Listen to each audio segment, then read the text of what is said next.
Hi കൂട്ടുകാരെ, പുതിയൊരു വീഡിയോയിലേക്ക് എല്ലാവർക്കും സ്വാഗതം. അങ്ങനെ ഗൗതമിൻ്റെ 30-ാം പിറന്നാൾ വരികയാണ് കേട്ടോ. 30-ാം പിറന്നാളിനോടുകൂടി ജാതകത്തിൽ വരുന്ന ദോഷങ്ങൾ മാറുമെന്ന് ജ്യോത്സ്യൻ പറഞ്ഞിട്ടുണ്ടല്ലോ. പക്ഷേ ജ്യോത്സ്യനെ കാണാൻ പോകുമ്പോൾ ജ്യോത്സ്യൻ പറയാണ് 30-ാം പിറന്നാൾ വരുന്നതിനോടുകൂടി ഗൗതമിന് ഇനി ശത്രുക്കൾ കൂടുതലായതുകൊണ്ട് തന്നെ വലിയൊരു അപകടം പ്രതീക്ഷിക്കുന്നു എന്ന് പറയാൻ കേട്ടോ. എന്നാൽ ഇത് കേൾക്കുന്ന പാറുവും അതുപോലെ തന്നെ ബാക്കി എല്ലാവരും ഞെട്ടിപ്പോവാണ് കേട്ടോ. വസുന്ധരയ്ക്ക് പറയാനില്ല. എന്നാൽ വസുന്ധരയാണെങ്കിലോ അപ്പോഴേക്കും അവിടെ ശബ്ദമുയർത്തി തുടങ്ങി. നിധിയുടെ ജാതകം, ഗൗതമിൻ്റെ ജാതകം രക്ഷിക്കുമെന്നൊക്കെ പറഞ്ഞിട്ട് ഇപ്പോഴെന്താണ് ഇവിടെ കാണുന്നത് എന്നുള്ള ആ കുറ്റപ്പെടുത്തുന്ന വാക്കുകൾ പറച്ചിലായി കേട്ടോ. അങ്ങനെ ഈ സമയം എന്ത് പറയണമെന്നറിയാതെ ആകെ വിഷമത്തിലാവുകയാണ്. എന്നാൽ തനിക്ക് ആകെ അഭയമുള്ളത് ഈശ്വരൻ തന്നെ, പൂജാമുറി തന്നെ. ആ പൂജാമുറിയിൽ താൻ വിളക്ക് വെച്ച് പ്രാർത്ഥിക്കുക, ഇതാണ് തൻ്റെ ഏക മാർഗമെന്ന് മനസ്സിലാക്കുന്ന പാറു രാവിലെ കുളിച്ച് പൂജാമുറിയിലോട്ട് കയറുകയാണ് കേട്ടോ. എന്നിട്ട് ദൈവത്തിനോട് പറയണേ, എൻ്റെ മോനിക്ക് ഒരു കുഴപ്പമുണ്ടാവരുത്. എൻ്റെ മോൻ്റെ ജാതകദോഷം മാറാനാണ് നിധിയെ കല്യാണം കഴിപ്പിച്ചു കൊടുത്തത്.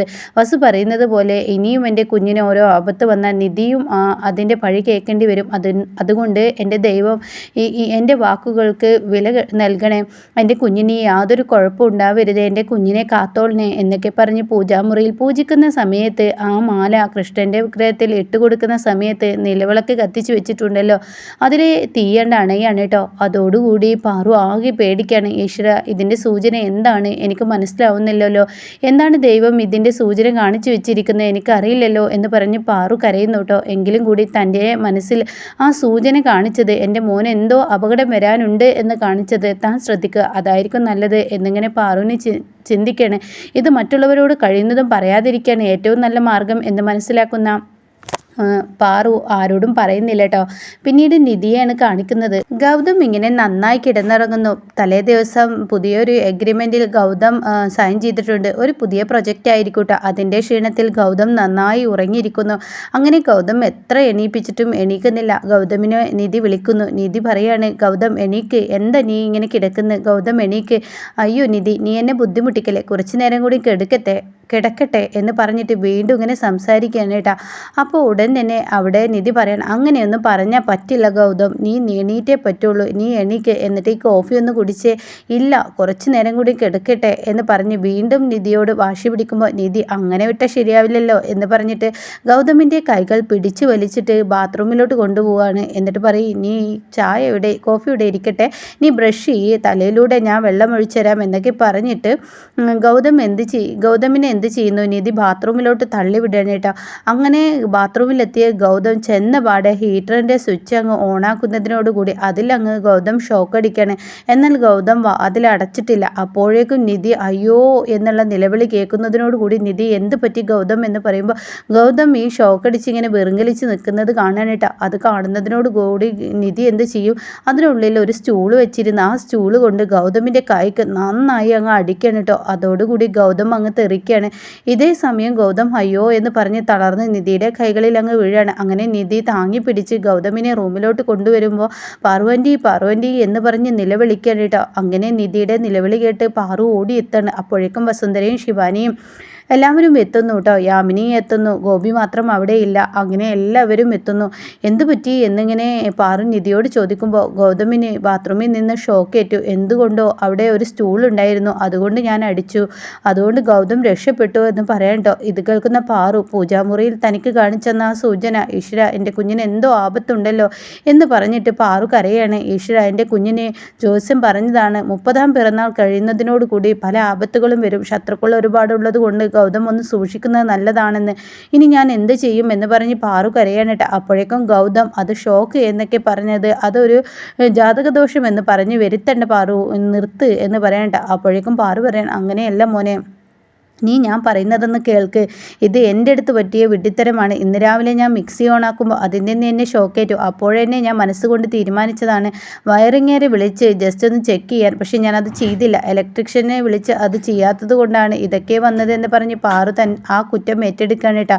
അപ്പോഴേക്കും വസുന്ധര പറയാണ്, ഇപ്പോഴെന്താണ്, എന്ത് കാര്യമാണ് നിധി എന്ന ജാതകത്തെ ഇവിടെ കൊണ്ടുവന്നിട്ട് ഗൗതമിന് ഇവൾ വന്നത് മുതൽ ആപത്തുകളുടെ മുകളിലൂടെ ആപത്തുകളാണ്. എത്ര അപകടത്തിൽ നിന്നാണ് ഗൗതം രക്ഷപ്പെടുന്നത്. പറയണത്. ഇവളുണ്ടായിട്ട് എന്ത് കാര്യം എന്ന് പറയുമ്പോൾ അവിടെ പാറു പറയാണ്, വെറുതെ ഇതിലോട്ട് നിധിയെ വലിച്ചഴക്കണ്ട, നിധിയുടെ ജാതകം കാരണം ഗൗതം മരണത്തിലോട്ട് പോകുന്നില്ല എന്ന് പറഞ്ഞ് വഴക്കിടാനായിട്ട്. അപ്പോഴേക്കും അവിടെ ഗൗതം പറയാണ്, അമ്മ ഇതിൻ്റെ പേരിൽ ഒരു വഴക്ക് കൂടാതെ എന്ന് പറഞ്ഞ് അവരങ്ങ് പോകുന്നു കേട്ടോ. എന്നാൽ നിധിയാണെങ്കിൽ പൊട്ടിക്കരയാണ്. ഞാൻ കാരണമല്ലേ എൻ്റെ ഗൗതമിന് ഇങ്ങനെയൊക്കെ സംഭവിച്ചത്, ഞാൻ ആ ധൃതി പിടിച്ച് കൊണ്ടുപോയത് കൊണ്ടല്ലേ, അത് നീ എപ്പോൾ കൊണ്ടുപോയാലും എനിക്ക് വരാനുള്ളത് വരും, നീ ഉള്ളത് കൊണ്ട് ഞാൻ രക്ഷപ്പെട്ടു എന്ന് പറയും നിധി. അപ്പോഴേക്കും നിധി പറയണത്, നല്ല കടുപ്പത്തിലാണ് കൈക്കടിച്ചത്, കൈ വേദനിക്കുന്നു. അത് നന്നായി വേദനിക്കുന്നുണ്ട്, എന്നാൽ എന്നോട് ക്ഷമിക്കണം എന്നൊക്കെ പറയുമ്പോൾ, താൻ എൻ്റെ ജീവൻ രക്ഷിക്കാനല്ലടോ താനിത് ചെയ്തത്, അതൊരു കുറ്റമായി ഞാൻ കാണുന്നില്ല എന്ന് പറയാൻ കേട്ടോ. എന്നാൽ ഈ സമയമാണെങ്കിലോ ഇപ്പുറത്ത് പാറു വേഗം ജോത്സ്യനെ വിളിക്കുകയാണ്. ജോത്സ്യനോട് കാര്യങ്ങൾ പറയണേ, ഗൗതമിന് അപകടം കണ്ടു തുടങ്ങി, അതുകൊണ്ട് തന്നെ ജോത്സ്യൻ പറയണേ, എന്താ എന്തെങ്കിലും വിശേഷമുണ്ടോ? അതെ, എൻ്റെ മോന് ഒരു അപകടം പറ്റി, ഇപ്പോൾ ഗൗതമിന് ഷോക്കേറ്റു, അതുകൊണ്ട് ജോത്സ്യനൊന്ന് വന്ന് പ്രശ്നം പരിഹാരം നോക്കുകയാണെങ്കിൽ, എന്തെങ്കിലും പൂജകൾ ചെയ്യാനുണ്ടെങ്കിൽ ഞങ്ങൾ ചെയ്തോളാം, ഒന്നും കൂടി നോക്കുമോ എന്ന് പറയുമ്പോൾ, ഞാൻ വീട്ടിലോട്ട് വരാമെന്ന് പറയാനിട്ടോ. അങ്ങനെ ജോത്സ്യൻ എത്താണ്. അങ്ങനെ കബഡിയൊക്കെ നിരത്താണ്. അതിൽ കബഡി നിരത്തിയിട്ട് ജോത്സ്യൻ പറയാണ്, എന്നെ അത്ഭുതപ്പെടുത്തിയ ഒരു കാര്യമുണ്ടല്ലോ, ഗൗതമിൻ്റെ ജാതകത്തിന് ഈ 30-ാം പിറന്നാളോടുകൂടി ജാതകദോഷം വരാനുള്ള കാരണം അതെന്താണെന്ന് ഞാൻ പറയട്ടെ. അപ്പോഴേക്കും വസുന്ധരയും ശിവാനിയൊക്കെ ഞെട്ടലോട് നോക്കി നിൽക്കുകയാണ്. ഉടൻ തന്നെ ജോത്സ്യൻ പറയാണ്, അതിന് കാരണം ഇവരുടെ ശാന്തി മുഹൂർത്തം നടന്നിട്ടില്ല എന്നാണല്ലോ കാണിക്കുന്നത്.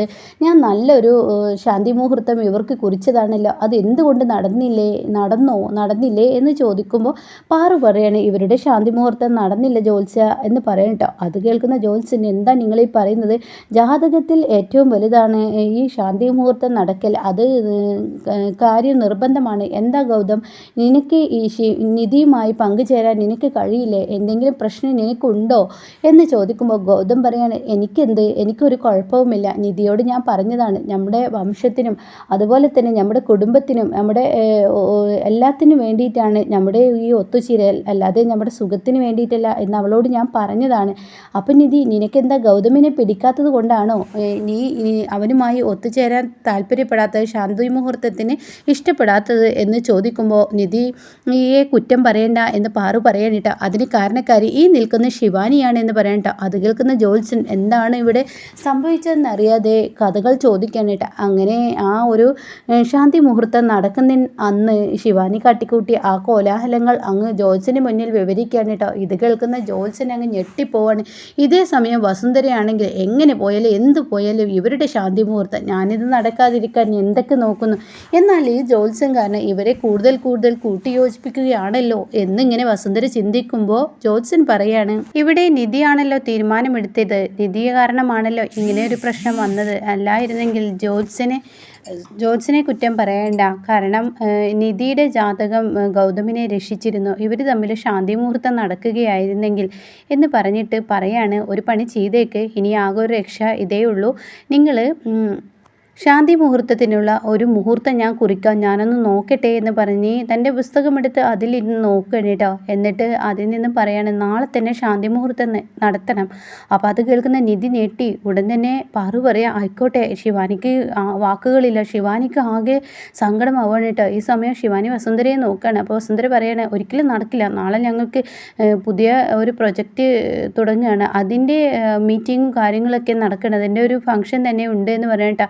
അപ്പോൾ ഈ സമയം അവിടെ ഗൗതമും പറയണ, അതുണ്ട്, അത് നടക്കില്ല എന്ന് പറയട്ടെ. അപ്പോൾ ഈ സമയം ഇനി 3 മാസത്തിനൊരു ശാന്തമുഹൂർത്തം കാണുന്നില്ല, അതുകൊണ്ടാണ് നാളെ തന്നെ പറഞ്ഞത്, നാളത്തെ ദിവസം വലിയ കുഴപ്പമില്ല എന്ന് പറയുമ്പോൾ വസുന്ധര പറയണം, അതൊരിക്കലും നടക്കില്ല, ഒരു കുറച്ച് നേരത്തെ സമയത്തിന് വേണ്ടിയിട്ട് ഇങ്ങനെ ഒരു മീറ്റിംഗ് തന്നെ ഇല്ലാതാക്കുക എന്ന് പറയുന്നത് അത് നടക്കില്ല, എത്രയോ ആളുകൾ അതിന് വേണ്ടിയിട്ട് മാറി നിൽക്കണം, എത്ര ആളുകൾക്ക് വിളിക്കണം എന്നൊക്കെ പറയുമ്പോൾ, അതെ, നിങ്ങൾക്ക് പണവും പ്രതാപമൊക്കെ വരുന്നത് എങ്ങനെ, ജീവനുണ്ടെങ്കിലല്ലേ അതൊക്കെ ഉണ്ടാവുള്ളൂ, അല്ലാതെ മനുഷ്യനെ ആയുസ് നഷ്ടപ്പെടുത്തി കുറേ മീറ്റിങ്ങും കാര്യങ്ങളും വെച്ചിട്ട് വലിയ കാര്യമുണ്ടോ എന്ന് പറയുമ്പോൾ പാറു പറയുകയാണ്, നിധി, നീയാണ് ഇതിൽ തീരുമാനമെടുക്കരുത്, നിനക്ക് നിൻ്റെ ഭർത്താവിനെ വേണമെന്നുണ്ടെങ്കിൽ നീ നാളെ ശാന്തി മുഹൂർത്തം നടത്തണം, അല്ലാതെ ആ കാണുന്ന ശിവാനിയുടെ ആ സുഖം നോക്കി നീ ഇരുന്നാൽ അതിന് തന്നെ നേരെ ഉണ്ടാവുള്ളൂ, ശിവാനി നല്ലപോലെ കല്യാണം കഴിച്ചു പോട്ടെ എന്നൊക്കെ പറഞ്ഞ് കുത്തിരുന്ന നിന്നെ മറ്റുള്ളവർ കബളിക്കപ്പെടുകയാണെന്നുള്ളത് നീ മനസ്സിലാക്കില്ല, അത് ഗൗതമിനെ നഷ്ടപ്പെടുത്തിയിട്ടാണോ വേണോ എന്ന് നീ തീരുമാനിക്കുന്ന നിധിയോട് ഒച്ചയെടുത്ത് പാറു സംസാരിക്കുമ്പോൾ നിധി പറയാണ്, നാളെ തന്നെ ശാന്തി മുഹൂർത്തം നടത്തട്ടെ എന്ന് പറയട്ടെ. അങ്ങനെ വസുന്ധരയ്ക്ക് ശരിക്കും അടി കിട്ടുന്ന